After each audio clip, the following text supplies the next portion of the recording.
Selamat pagi, saudara sekalian yang dikasihi Tuhan. Kita jumpa kembali dalam sapaan dan renungan pagi GKI Salatiga hari ini, Kamis tanggal 10 Agustus 2023, bersama saya, Pendeta Emeritus Iman Santoso. Sebelum kita merenungkan sabda Tuhan, mari kita berdoa. Ya Tuhan, terima kasih untuk hari yang baru, pemberian Tuhan. Berkati kami sebelum kami beraktivitas, kami mau merenungkan firman Tuhan. Kiranya firman Tuhan memberikan arah bagi kehidupan kami. Dalam nama Tuhan Yesus kami berdoa. Amin. Saudara, salah satu kegiatan rutin yang kita lakukan adalah makan. Pada umumnya kita makan sehari 3 kali, yakni pagi, siang, dan malam. Ada pula orang yang makan sehari hanya 1 kali.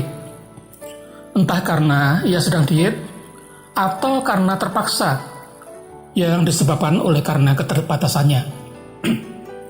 Ada juga orang yang makan lebih dari 3 kali.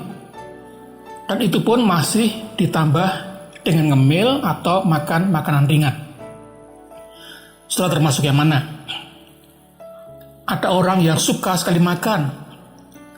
Ia tahu tempat-tempat makan yang enak, bahkan yang terletak di tengah kampung kecil sekalipun.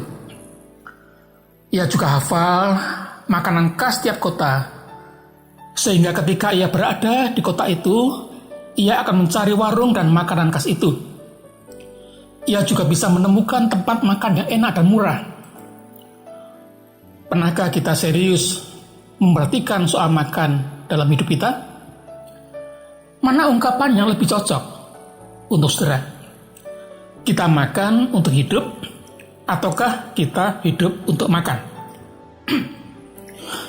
Kita perlu memperhatikan bahwa makan bukan sekedar tindakan atau kegiatan fisik atau jasmani belaka. Ada banyak hal yang menyangkut moral, sosial, dan bahkan iman dalam aktivitas makan itu. Ingatlah bahwa dosa pertama terjadi karena Adam dan Hawa makan buah pohon yang seharusnya tidak mereka makan. Dalam hal ini, makan adalah perbuatan salah karena dengan itu mereka melawan Allah.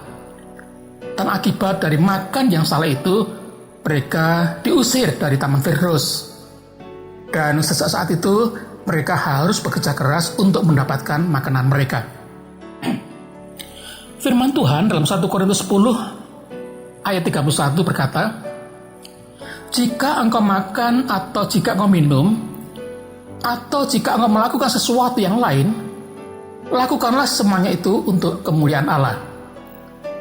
Dari sabda Tuhan ini kita tahu bahwa dalam semua aktivitas kita, termasuk makan dan minum, kita perlu memuliakan Tuhan. Apa maksudnya dan bagaimana hal itu bisa kita lakukan? Ada beberapa hal yang perlu kita hayati dan lakukan. Pertama, hendaknya kita selalu ingat bahwa kita makan bukan untuk memanjakan keinginan lidah dan perut kita. Orang yang memuja makanan akan mudah melupakan Tuhan. Ia tidak bisa bersyukur ketika harus makan makanan yang kurang enak. Ia juga tidak bisa bersyukur bila yang dimakan itu dirasakannya terlalu sedikit. Makan yang memuliakan Tuhan adalah bila disertai dengan ucapan syukur kepada Tuhan yang adalah sumber kehidupannya. Makan bukan sekedar mengunyah, namun ada hati yang meluap dengan syukur. Makan dihayati sebagai salah satu tanda kasih pemeliharaan Tuhan atas hidup kita. Setiap suapan yang kita nikmati adalah tanda dari kebaikan Tuhan yang memberikan makanan kepada kita. Kedua, kita makan secukupnya, tidak berlebihan. Hal ini bukan semata-mata menyangkut soal kesehatan, namun juga sesuai dengan kehendak Tuhan. Bukankah dalam doa Bapa kami kita diajarkan untuk meminta kepada Allah, berikanlah kami pada hari ini makanan kami yang secukupnya? Ini juga berarti bahwa makan yang berlebihan adalah sebuah ketamakan. sebuah sikap egoisme terselubung dan secara tidak langsung merampas makanan milik orang lain. Sikap tamak inilah yang melahirkan perilaku korup dan kurang peduli pada hak hidup orang lain. Dan sikap seperti ini sangat ditentang oleh Allah.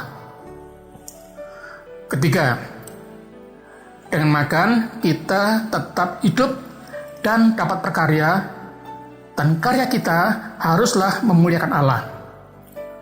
Itu berarti yang kita lakukan adalah segala yang baik dan berguna, bukan hanya untuk diri sendiri, tetapi juga baik dan bermanfaat untuk orang lain. Ternyata bila kita renungkan, makan bukanlah sebuah kegiatan mengisi perut belaka, namun memiliki makna yang dalam kehidupan. Makan punya dimensi moral, sosial, dan spiritual. Selamat makan. Sehat selalu. Tuhan memberkati aktivitas kita hari ini. Mari kita berdoa. Ya Tuhan, berkatilah kegiatan kami sepanjang hari ini, supaya semua yang kami lakukan itu memuliakan Tuhan dan menjadi berkat bagi banyak orang, mendatangkan kebahagiaan juga bagi kami pribadi. Dalam Kristus kami berdoa dan bersyukur. Amin.